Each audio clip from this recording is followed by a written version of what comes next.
परम पूज्य युवराज स्वामी दिव्यांशाचार्य जी महाराज के पावन सानिध्य को प्राप्त करने के लिए महाराज श्री को फॉलो करें यूट्यूब चैनल स्वामी दिव्यांशाचार्य जी।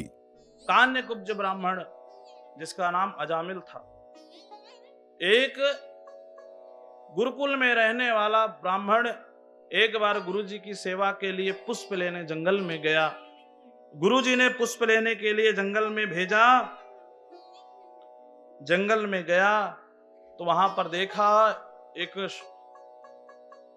वेश्या का कोई पुरुष रमण कर रहा था। ये दृश्य देख करके पतित हो गया। एक बार गलत दृश्य देखने के कारण इतने उच्च स्थिति पर रहने वाला अजामिल आज पतन की तरफ चला गया। पूरा चित्तवृत्ति बदल गई। भगवान के प्रति जो उसकी चित्तवृत्ति थी वो खत्म हो गई। जो सत्कर्म कर रहा था छोड़ दिया, अब उसी वेश्या के पीछे लग गया। वैश्या के साथ रहने लगा। सारे जितने सत्कर्म थे सब लोप हो गया।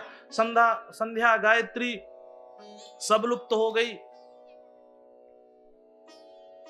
एक बार संतों की टोली गांव में आई, उसके घर भी गई भिक्षा मांगने के लिए। वो गड़िका जो थी वो समझाई, महाराज हमारे पतिदेव बड़े खराब हैं, आ जाएंगे तो आप लोग का अपमान करेंगे। लेकिन उनका कहीं अमंगल ना हो जाए, अधोगति ना हो जाए, कुछ ऐसी कृपा कर दीजिए कि उनका भी कल्याण हो जाए। संत लोग प्रसन्न हो गए।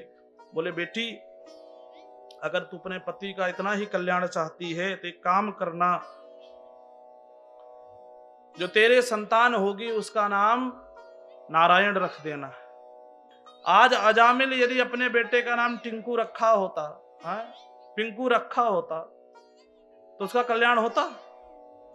लेकिन आज नारायण नाम रखा। एक दिन लेटा हुआ था, यमदूतों का दर्शन हुआ। यम के दूत उसको लेने आए।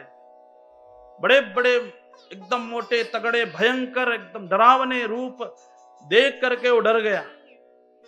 उसको लगा ये लोग हमको मार देंगे।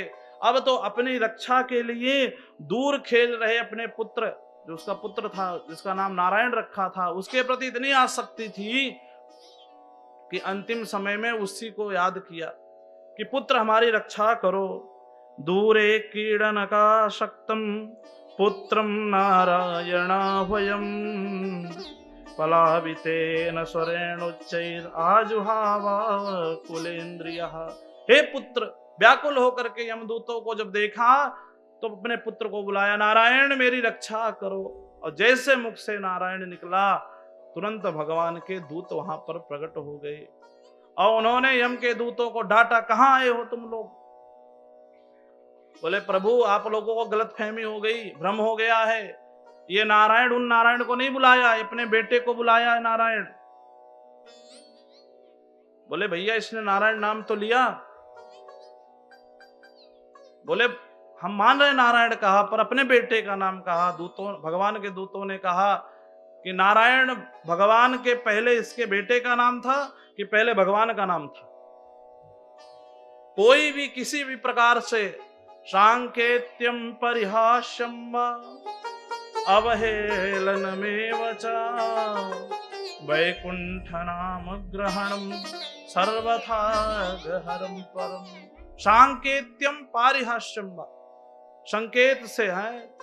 भगवान के दूतों ने यम के दूतों को ठोक पीट करके भगा दिया वहां से। और ये सब दृश्य और बातें सुन रहा है अजामिल। अब तो यम के दूत जा करके यमलोक में अपने सारे जो पास वास लिए थे सब फेंक दे। बोले महाराज, आज से आपकी ड्यूटी नहीं करेंगे। बोले क्यों? बोले हम लोग अजामिल को लेने गए और वहां पर जब पहुंचे तो उसने अपने बेटे का नाम नारायण नारायण कहा और ये भगवान के दूत आकर के हम सबको फटकारा, डांटा, मारा, भगा दिया और उसको लाने नहीं दिया। जैसे यम के दूतों के मुख से नारायण नारायण निकला, यमराज दौड़ करके आए और उसके मुंह को हाथ से दबा दिया। अरे बेट, नारायण मत बोलो ना, इस सारी फैक्ट्री बंद हो जाएगी। यहाँ पे जितने पापी हैं सबका उद्धार हो जाएगा। बोले महाराज एक बात बताइए, किसको लेके यहाँ आना है, किसको नहीं लेके आना है, क्लियर कर दीजिए। स्वपुरुषम वीक्ष पासहस्तं वदति यमः किल तस्य कर्णमूले। अपने दूतों के कान में जाकर के बोला, जोर से बोलेगा तो लोग सुन लेंगे ना, पापी लोग, तो कल्याण हो जाएगा। बोले देखो किसको लाना है किसको नहीं लाना है हम बताते हैं, और आप लोग भी ध्यान से सुन लीजिए कि अगर ये काम आप लोग कर रहे हैं, यदि ऐसा नहीं कर रहे हैं, भगवान का नाम नहीं ले रहे हैं, भगवान की कथा नहीं सुन रहे हैं, तो आगे क्या होगा आप खुद ही समझ जाइए। जिह्वा न भक्ति भगवद गुण नाम धेयम चेतांश्च न स्मरति तच्चरणारविंदम कृष्णाय नो नमति यच्छिरे कदापि तानानयध्वमसतो कृत विष्णु कृत्या। अरे जो भगवान के नाम का संकीर्तन ना करे, जो भगवान के चरणों में बंधन ना करे, जो भगवान की कथा ना सुने, जो भगवान के मंदिर में जाकर के सेवा ना करे, ऐसे जीवों को ले आना। और जो भगवान की भक्ति करे, बोले बिल्कुल देखना मत उधर, वो कैसा भी है उसका कल्याण भगवान अपने आप सोचेंगे।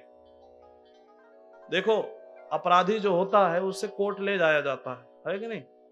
कोई भी पाप करता है तो उसको जेल खाने में रखा जाता है और अदालत वगैरह उसकी जो भी आपराधिक दंड होता देते हैं। लेकिन अगर आर्मी का कोई जवान कुछ कर दे, कोई गलत करता है, तो सामान्य कोर्ट में इसको सुनवाई थोड़ी होती है। उसके लिए वहीं पर वीआईपी कोर्ट रहती है, वो आर्मी के और जो सैनिक के वो होती है, वहीं पर उसका फैसला होता है, उसको सामान्य कोर्ट में नहीं लाया जाता। वैसे जो भगवान के भक्त हैं, वैष्णव जन हैं, उनका कोर्ट, उनका फैसला भगवान के हाथ में है, हमारे हाथ में नहीं है। ये सब बातें सुन करके अजामिल को बड़ा आश्चर्य हुआ। अरे जिन प्रभु का मैंने नाम नहीं लिया, विषयों में पड़ा रहा, वो प्रभु के एक बार धोखे से नाम लेने से हमारा इतना कल्याण हो गया।